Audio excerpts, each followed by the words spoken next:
A woman with a heavy sack of gold rode into Redemption Gulch at dawn. The town, which had long forgotten its name's meaning, saw only the prize. By sunset, every gun would want what she carried, but they had no idea what it was truly for. Anna guided her tired horse down the main street as the first rays of sunlight painted the weathered buildings in shades of orange and brown. The sack tied to her saddle hung heavy, and with each step of her mount, the unmistakable clink of coins echoed in the morning stillness. She had hoped to arrive unnoticed, to complete her business quickly and leave before anyone grew curious. But in a town like Redemption Gulch, where desperation had replaced hope years ago, nothing valuable went unnoticed for long. The few early risers on the street stopped what they were doing to watch her pass. A shopkeeper sweeping his porch paused mid-stroke.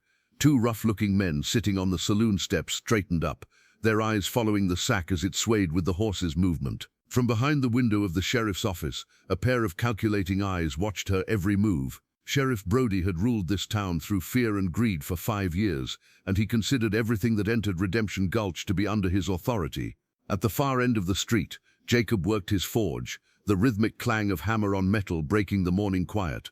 The blacksmith was a large man who kept to himself, an outcast who had lost everything that mattered to him 3 winters ago when fever took his wife and daughter. He glanced up as Anna passed, but unlike the others, his gaze settled on her face rather than her cargo. He saw exhaustion there, and something else, determination mixed with worry.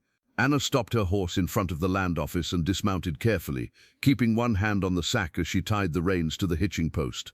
She knocked on the door, but no answer came. A note tacked to the wood read that the agent would return tomorrow. Her heart sank. She had ridden through the night to get here, and every hour she delayed meant more suffering for those who needed what she carried. The morning grew warmer as Anna walked her horse to the livery stable. The old man who ran it quoted her a price 3 times the normal rate when he saw the sack. She paid without argument, knowing that drawing attention to the unfairness would only make things worse. As she led her horse into a stall, she felt the weight of many eyes upon her. The town was waking up, and with it came the hunger that poverty and greed had planted in its people. By noon, the whispers had spread through every corner of Redemption Gulch. Some said the woman carried stolen bank gold. Others claimed she was the widow of a rich rancher, fleeing with his fortune. The stories grew with each telling, and with them grew the number of people who watched Anna's every move. She tried to wait in the small hotel lobby, but the owner told her all rooms were full, though she could see empty keys hanging on the board behind him. The general store was no better. The owner followed her through the aisles, making it clear she was not welcome to linger. Anna finally found herself sitting on a bench outside the closed land office, the sack at her feet, trying to look calm while her mind raced. She had to wait until tomorrow, but she could feel the town closing in around her like a trap. Children who had been playing in the street were called inside by worried mothers. Men gathered in small groups, talking in low voices and glancing her way. The air itself seemed to thicken with tension. The sun had climbed high when Sheriff Brody finally made his move. He walked down the middle of the street with the confidence of a man who had never been challenged. His badge caught the light, though everyone knew his real authority came from the gun on his hip and his willingness to use it. He stopped directly in front of Anna, casting a shadow over her. "Welcome to Redemption Gulch," he said, his voice smooth as oil. "I'm Sheriff Brody, and I like to know about all the business conducted in my town." His eyes moved to the sack. "That's quite a load you're carrying. Must be valuable to bring you all this way alone." Anna met his gaze steadily. "My business is with the land office, Sheriff. I'll conduct it tomorrow when the agent returns." Brody's smile didn't reach his eyes. "See, that's where you're mistaken. Everything that happens in this town is my business. We have laws here, taxes. A woman traveling alone with that much gold, well, it attracts the wrong element. I'd be happy to provide protection, keep that gold safe until tomorrow. For a fee, of course, say 20%. "Thank you for your concern," Anna replied, her voice calm but firm, "but I can look after myself." The sheriff's expression hardened. "That's a dangerous attitude to have in a place like this. Accidents happen, especially to strangers who don't understand how things work." He tipped his hat mockingly. "You think about my offer. I'll be seeing you again real soon." As he walked away, Anna felt the atmosphere shift. Where before there had been curiosity and greed, now there was permission. The sheriff had marked her as someone outside his protection, and in Redemption Gulch, that made her prey. The afternoon sun beat down mercilessly as Anna tried to find somewhere safe to wait. Every door seemed closed to her. The church was locked. The doctor's office turned her away. Even the small restaurant claimed they had no food to serve.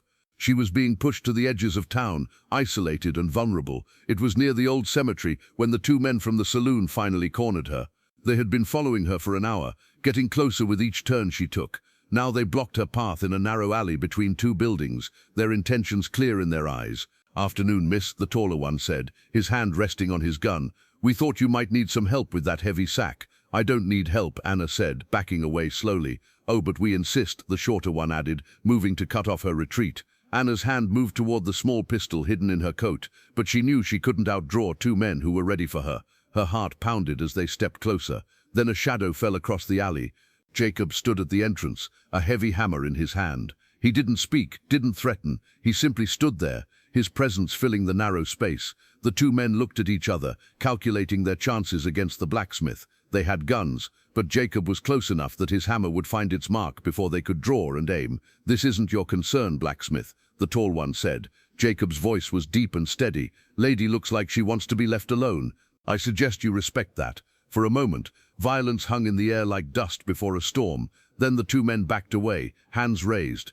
"We'll be seeing you again," the tall one told Anna before they disappeared around the corner. Anna turned to Jacob, relief flooding through her. "Thank you." He nodded, then surprised her by not looking at the sack. "You should be careful. This town has forgotten what kindness looks like. They only understand taking. I have business here, important business. I can't leave until it's done." Jacob studied her face for a long moment.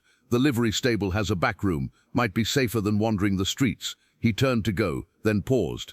"Whatever you're really here for, I hope it's worth the risk." As the afternoon wore on, Anna waited in the dusty back room of the livery stable, listening to the sounds of the town beyond the thin walls. She could hear groups of men gathering, their voices growing louder with drink and greed. The sun was sinking lower, painting long shadows across the floor. She knew they would come for her soon. Sheriff Brody wouldn't wait much longer. The attack came just as the sun touched the horizon, turning the sky the color of blood. Brody entered through the main door of the stable, with the two men from the alley, now wearing deputy badges he had no doubt just pinned on them. They had their guns drawn, confident in their numbers and authority. "Time's up," Brody announced. "You had your chance to do this the easy way. Now we take what's ours." Anna stood slowly, her hand moving toward her pistol, but three guns were already pointed at her.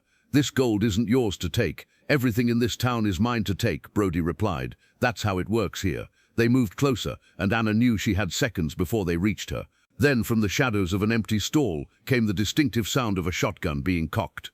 Jacob stepped into view, the old gun steady in his hands. 3 against 1 didn't seem fair, he said simply. Brody's laugh was harsh. "You're making a mistake, blacksmith. This doesn't concern you." "You're right," Jacob agreed, "but I'm making it anyway." The tension in the stable was thick enough to cut. 5 people, 4 guns, and a fortune in gold between them. Brody's face twisted with contempt. "You're both fools," he spat, "risking your lives for gold that won't do you any good when you're dead. Greed makes people stupid." Anna's voice cut through the standoff, clear and strong. "You're wrong, Sheriff. This gold isn't for me." She looked at each man in turn. 3 counties over, children are dying from fever, the same fever that swept through here 3 years ago.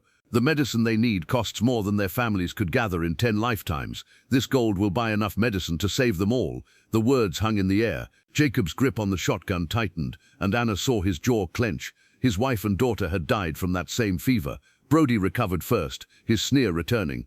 "A pretty story. Changes nothing." But his deputies hesitated, the guns in their hands wavering slightly. In that moment of uncertainty, Jacob moved. Not like a gunfighter from the stories, but like a man who had worked with his hands all his life. The shotgun blast went high, intentionally missing but filling the stable with thunder. In the confusion, he crossed the space between them faster than they expected. The hammer he had set aside earlier was in his hand again, and he used it to knock the gun from one deputy's grip. His other hand caught Brody's wrist, squeezing until the sheriff's pistol fell to the ground. The second deputy raised his gun toward Jacob, but Anna's small pistol was already in her hand. "Don't," she said simply, and he froze. In seconds it was over. The 3 men stood disarmed, Brody cradling his bruised wrist. Outside, townsfolk had gathered at the sound of the shotgun, peering through the doorway at the scene within. "You heard her," Jacob said to the crowd. "The gold is for medicine, for sick children." He looked directly at several people in the crowd, children like the ones we lost 3 years ago. Shame spread across many faces. They had been ready to rob a woman who was trying to save lives. Brody and his deputies pushed through the crowd and disappeared into the growing darkness, their authority broken.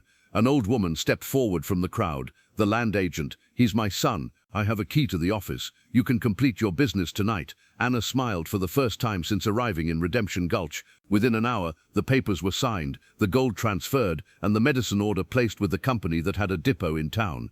The children, 3 counties over, would receive what they needed within days. As Anna prepared to leave, she found Jacob at his forge, working by lamplight. "Thank you," she said. "You risked everything for strangers." He paused in his work. "My wife would have done the same. My daughter, too. They always saw the good in people, even when there wasn't much to see." He met her eyes. "You reminded me that there's still good worth protecting." Anna reached into her coat and pulled out a small pouch, setting it on his workbench. "This isn't from the medicine fund. This is mine. Consider it payment for reminding the town of its name." Jacob looked at the pouch but didn't touch it. "Redemption Gulch. Sometimes," Anna said, "redemption comes from remembering what really matters." She rode out of town under a canopy of stars, leaving behind a place that had been changed by more than gold. The townsfolk watched her go in silence, some with regret, others with a newfound sense of possibility. Sheriff Brody was nowhere to be seen. His reign of fear cracked like dried earth after rain. Jacob returned to his forge, but for the first time in 3 years, the rhythm of his hammer seemed less like a dirge and more like a heartbeat. The town of Redemption Gulch had been given something more valuable than gold, a chance to live up to its name. The next morning, when the sun rose over the desert, it found a different town than the one Anna had entered. The same buildings stood, the same people walked the streets, but something fundamental had shifted. The children played freely again. The shopkeeper swept his porch without watching for opportunity, and at the edge of town a new sign was being painted, one that would list the town's name and below it a simple phrase, "A place where good deeds matter." If this story of quiet courage inspired you, let us know in the comments below, and don't forget to like and subscribe for more tales of redemption from the Old West.